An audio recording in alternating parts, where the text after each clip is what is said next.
Hai, salam. Selamat pagi anak-anak kelas 6. Ketemu lagi dengan Pak Agus di PJJ TIK hari Kamis. Sebelum kita mulai, Pak Agus mohon maaf untuk rencana kita yang meeting itu belum bisa kita laksanakan hari ini. Akan kita laksanakan di minggu depan ya. Hari ini kita akan bahas pembahasan lanjutan dari materi yang kemarin tentang smartphone dan cara kerja ponsel. Namun hari ini Pak Agus lebih fokus ke fitur-fitur dan juga sistem operasi yang digunakan di smartphone. Silakan kalian amati dulu gambar di depan itu sudah ada, dan kalau kalian tebak kira-kira itu smartphone dari mana? Kalau lihat dari gambarnya, dari logonya, ada yang tahu? Oke, kita lanjut ke pembahasannya ya.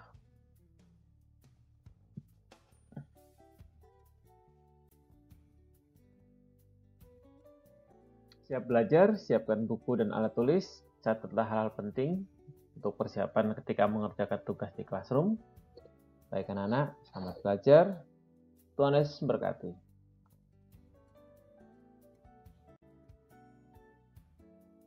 Smartphone.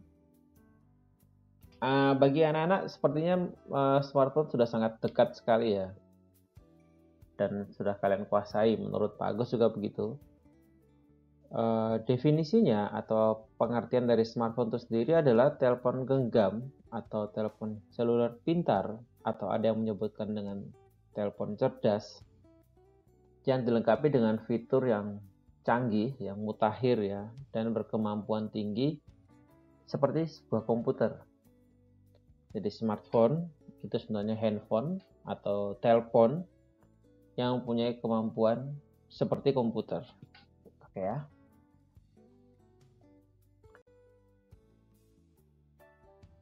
Dari yang pertama dulu, kita akan bahas tentang softwarenya atau sistem operasinya, atau sering disebut dengan OS, Operating System.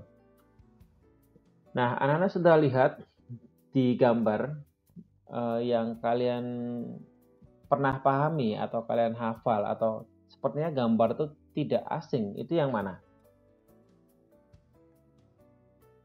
Apa yang ini? Atau ini? Atau ini? Oke, baik, kita bahas satu persatu. Sistem operasi atau operating system, seperti halnya pada komputer atau laptop, itu selalu ada. Jadi kalau di laptop dan komputer yang menggunakan miliknya Microsoft, itu ada dari mulai Windows yang lama ya, kita sebut saja Windows XP misalnya begitu, atau Windows 7, Windows 7, dan sekarang sudah Windows 10.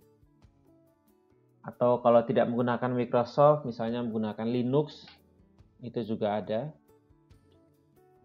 Itu adalah sebuah software yang mengelola handphone, yang mengelola hardware dan aplikasi yang ada. Nah, operating system ini sebagai induknya anak-anak. Induknya dari sebuah hardware. Nah, kalau di handphone atau di smartphone, kita hari ini belajar tentang smartphone, itu ada iOS, terus ada Android, ada Windows Phone, ada BlackBerry, terus ada Bada, ada Firefox Operating System, dan ada Symbian juga. Ini yang dulu sering sekali dipakai oleh angkatan Pak Agus ya, namun pada akhirnya tergantikan juga. Nah, dari sekian banyak operating system smartphone, yang paling populer untuk saat ini yaitu Android anak-anak. Kemudian ada iOS, kemudian ada Windows Phone dan BlackBerry. Dan memang yang paling populer hanya satu tadi, Android. Nanti kalian akan amati video tentang sejarah Android itu sendiri, tapi di slide terakhir. Oke, kita lanjut anak-anak.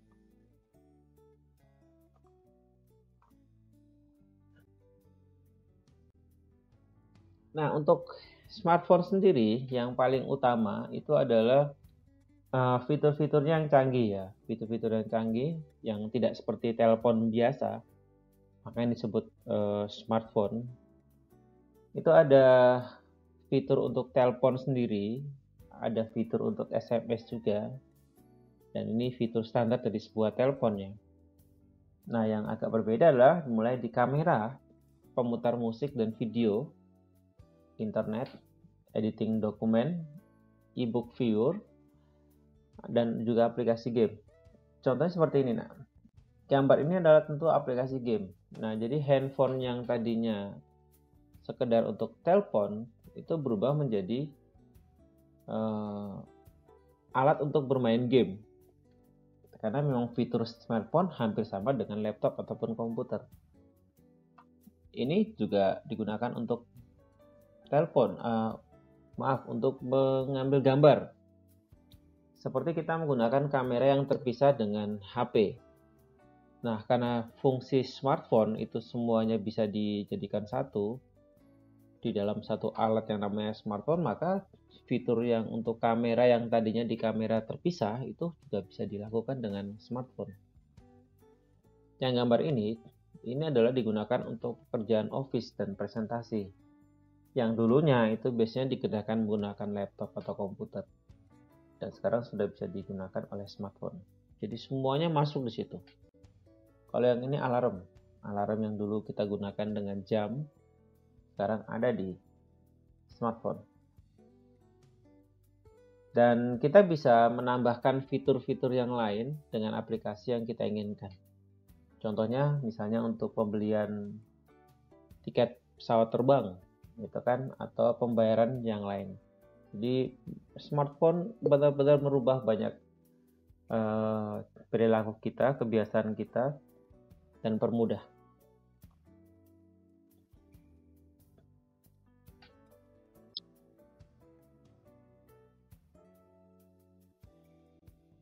Nah, bicara mengenai jenis-jenis smartphone, itu ada beberapa anak-anak.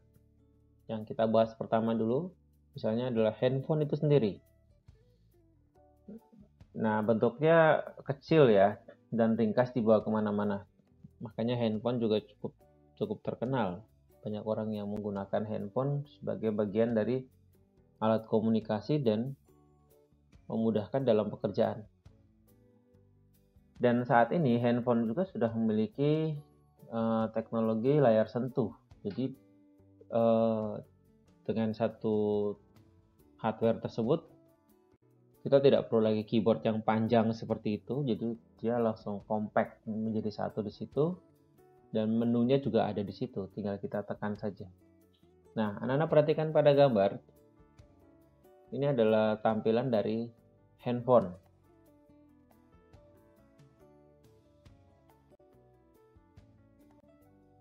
Nah, kalau yang ini sebenarnya tidak jauh berbeda.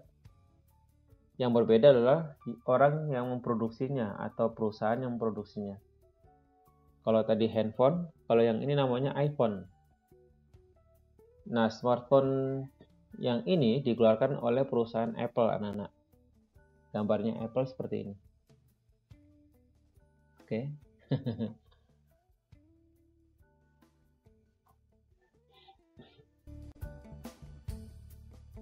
Nah, berikutnya setelah iPhone adalah tablet. Smartphone yang jenis yang berikutnya yaitu tablet.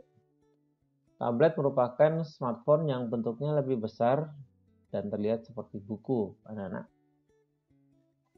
Dan jarang digunakan untuk telepon karena ukurannya cukup besar. Jadi berbeda sekali dan butuhkan earphone agar bisa nyaman menggunakannya. Jadi ini hampir seperti netbook, laptop yang kecil. Ya, dan bisa digunakan untuk telepon, tetapi lebih sering digunakan untuk pekerjaan office dan bermain game, dan untuk telepon hampir jarang sekali.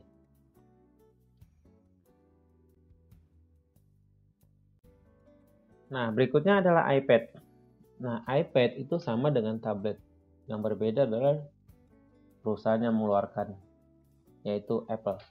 Jadi Apple mengeluarkan iPhone dan juga mengeluarkan iPad.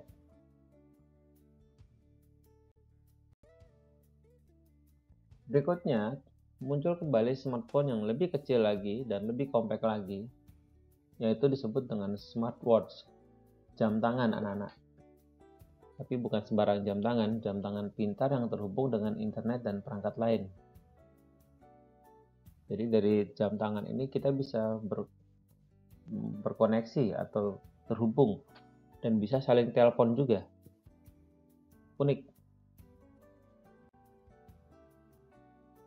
Baik, yang terakhir yaitu iWatch. iWatch ini sebenarnya juga sama dengan jam tangan yang tadi kita bahas, cuma yang berbeda adalah produksinya, dibuat oleh Apple. Jadi Apple selain dia membuat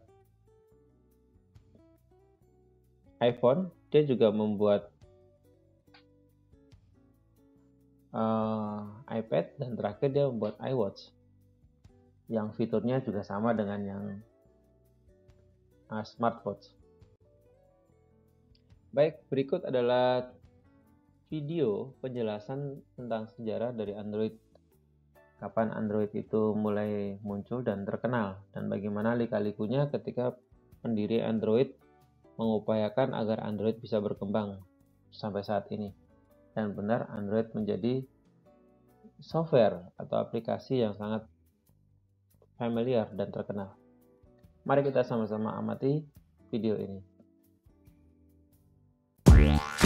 Para pengguna smartphone pasti sudah tidak asing dengan sistem operasi yang sering kali menggunakan nama-nama makanan manis. Yap, apalagi kalau bukan Android. Sistem operasi yang dikembangkan oleh Google ini menjadi OS paling banyak digunakan di seluruh dunia, yaitu mencapai 1,6 miliar pengguna pada 2019 lalu. Perusahaan Android didirikan di Palo Alto, California oleh 4 pendirinya yaitu Andy Rubin, Rich Miner, Nick Sears, dan Chris White pada 2003. Tapi tahukah kamu bahwa Android awalnya bukan dirancang sebagai sistem operasi ponsel, melainkan didesain untuk kamera digital? Dalam pidatonya tahun 2013 di Tokyo, Rubin mengungkapkan bahwa OS Android pada awalnya dimaksudkan untuk meningkatkan sistem operasi kamera digital. Namun saat itu pasar kamera digital sedang menurun, hingga akhirnya Android memutuskan untuk menggunakan OS di dalam ponsel dan berniat menandingi Symbian dan Windows Mobile yang saat itu tengah merajalela. Sayangnya, di tahun yang sama Rubin kehabisan uang, hingga akhirnya memutuskan untuk menjual Android ke perusahaan bermodal besar yaitu Samsung. Butuh waktu yang cukup lama hingga jajaran direksi Samsung setuju untuk mendengarkan presentasi para perancang Android. Dan akhirnya pada tahun 2005, tim berjumlah 8 orang yang dipimpin oleh Andy Rubin mempresentasikan ide revolusionernya di hadapan 20 orang petinggi Samsung di Seoul, Korea Selatan. Namun bukannya mendapat respon positif, justru Rubin dan tim ditertawakan oleh para eksekutif Samsung. Berbeda dengan Samsung, Google justru melihat adanya potensi dari Android yang kemudian diakuisisi dengan harga 50 juta dolar atau sekitar 700 miliar rupiah pada 17 Agustus 2005. Android versi pertama yaitu Android 1.0 akhirnya dirilis ke publik pada 2007. Namun OS Android 1.0 baru secara resmi digunakan pertama kali pada September 2008. Siapa nih yang pakai Android?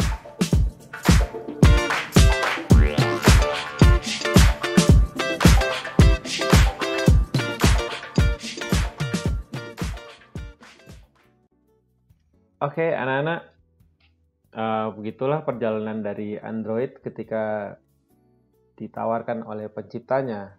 Ada 4 orang, tapi yang terkenal adalah Andy Rubin. Dan saat ini Andy Rubin sendiri sudah tidak di Google, tapi dia membuat sebuah perusahaan sendiri, yaitu perusahaan dengan nama Android. Agus, kira cukup sekian untuk materi kita hari ini. Setelah ini kalian bisa masuk ke Google Classroom untuk mengerjakan latihan soal. Terima kasih, selamat belajar, Tuhan Yesus berkati. Amin.